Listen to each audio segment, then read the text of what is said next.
families. How are you doing? This is Miss Suzanne here in the Children's Department, here to share a family story with you.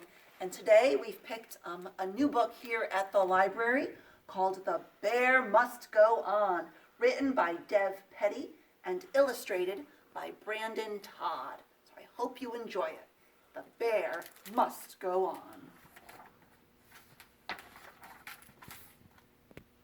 4 woodland animals could not decide how to spend their spring day.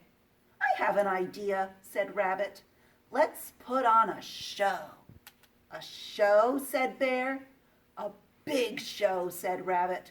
"The best show," said Squirrel. "Show, show, show," said other squirrel.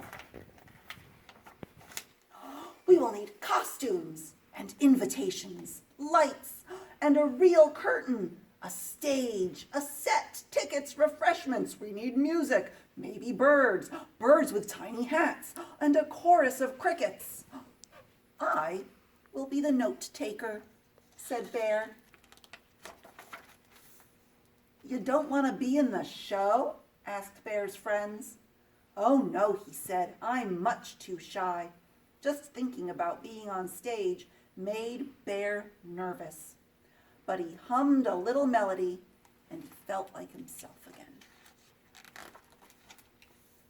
Everyone was shouting over each other. "I need a hat. That's very important. Write that down," said Rabbit. "I also need a hat, a tall hat. Write that down," said Squirrel. "Don't forget little hats for the birds," said other squirrel. "Hats with straps. Without straps, their hats will fall off and the show will be ruined." Bear gladly wrote it all down.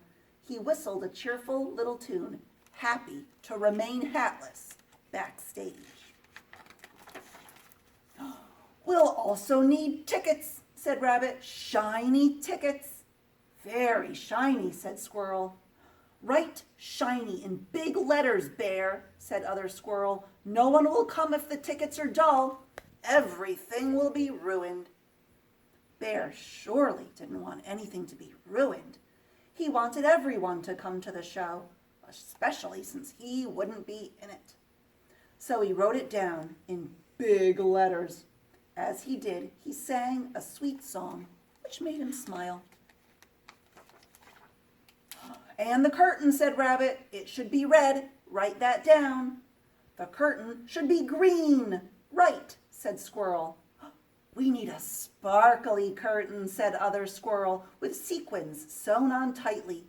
Even one loose sequin will ruin the whole show." Bear wrote, and he crooned the same little song. He was fine with any curtain, as long as he would be behind it. Thankfully, everyone agreed that nuts should be served. Walnuts, pistachios, almonds, pecans, coconuts, hazelnuts. Bear wrote down the list of nuts. And together, the friends planned every detail. The programs needed fancy writing. The set would be painted in bright colors. A drum, bell, and flute were absolutely necessary, and 17 rows of 9 chairs each, they figured, would be enough. Bear wrote it all down. The friends worked late into the night. The sequins were sewn, the invitations sent, and the hats hatted. Bear shined tickets and sang aloud in the light of the moon. Everyone in the forest came, even the moles, who didn't get out much. Bear's heart thumped as he drew the curtains open. There was a great hush as the audience waited and waited. Rabbit looked at Squirrel. Squirrel looked at other squirrel. Other squirrel shrugged. It was silent, but for the chorus of crickets. "Close the curtain!" "Is it just me, or did we forget something?" said Rabbit. "Something important," said Squirrel. "Did we salt the nuts?" said other squirrel. I'll check my notes, said Bear. Oh no, oh no, oh no. We forgot to write a show. What do we do? Said Rabbit. We're running out of time, said Squirrel. Other Squirrel was too worried to say a word, but Bear had an idea. While you were working, I wrote a song. You can all go out there and sing my song. But we can't read your writing, said Rabbit, and we don't know the tune, said Squirrel. You need to sing your song, said Other Squirrel. I can't, he said. You can, they said. Bear looked at his friends. He could see how much they were counting on him. The curtain opened and Bear walked into the spotlight. His heart pounded. He thought about running away, but he didn't. He cleared his throat and let his big bear voice ring out across the forest. It was beautiful. In the end, the show wasn't ruined.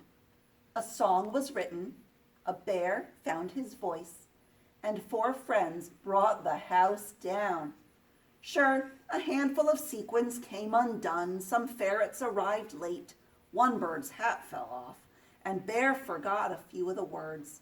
But it turned out those things didn't matter at all. The audience was very excited and very pleased. Woohoo! Bravo! Bravo! The end. Oh, my friends, thank you so much. I hope you enjoyed that story. I hope you were a little surprised about what happened at the end, because I thought that was a pretty cool twist.